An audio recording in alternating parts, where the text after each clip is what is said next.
Hello বন্ধুগণ, আসসালামু আলাইকুম। মুই আজকে তোমাকে দেখামু কি জানো, রায়তা বানাই না।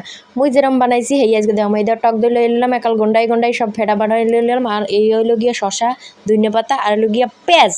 এই এরপর এর মধ্যে ইয়া কেমনে মিলাই জিলাই বানায়। আর ওইটা হইলো গিয়া মশলা, বুঝছো। এরপর শশার টক দইয়ের মধ্যে শশা দিয়ে দিলাম।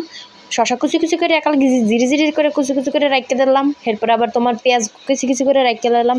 রায়তা আসলে মোর এমনি ভাল লাগে, বুঝছো। মোর খালি খালি খাইতেও রায়তা ভাল লাগে, আমি তোমাকে বুঝতে পারবো না। এরপরে এই টক দইয়ের মধ্যে টক দইটা আগে ফেটাই দিলাম, বুঝছো। মই টক দইটা আগে ফেটাই লইছি। ফেটাইয়ে এরপর এর মধ্যে এই শশা দিয়ে দিছি, পেঁয়াজ দিয়ে দিছি। এবার একটু গন্ডাই গন্ডাই গন্ডাই গন্ডাই গন্ডাই গন্ডাই মাইকা লইছি। এককালে মিলাইয়া জিলাইয়া টক দই লাগে এককালে লেটকেই চাটকেই। এরপর হালাবা। এরপর এর মধ্যে একটু মশলা দেবা। আমি কী করছি জানো, জিরার গুঁড়া দেয় মানুষের সবাই। আমি এটা নানান রকমের মশলা হেয়ারে এককালে ভাইজে গুঁড়ো করে লইছি, মই হেয়ারই একটু দিয়ে দিছি, কিন্তু মজা লাগছে, বুঝছো। এটা একটু নতুন আইটেম যদিও। এরপর এর মধ্যে আবার একটু ধনিয়া পাতাও দিয়ে দিলাম। মই কুচি কুচি করে রাখছিলাম ধনিয়া পাতা, এই ধনিয়া পাতা দিয়ে দিলাম। ধনিয়া পাতা দিয়ে এরপরে এর মধ্যে আবার এককালে ঝাঁকানাকা করে মাহাই নেবা। আর এর মধ্যে একটু পরিমাণ মতো বা স্বাদ মতো লবণ দিও। লবণ ছাড়া কিন্তু আবার কিচ্ছু লাগবে না, বুঝছো।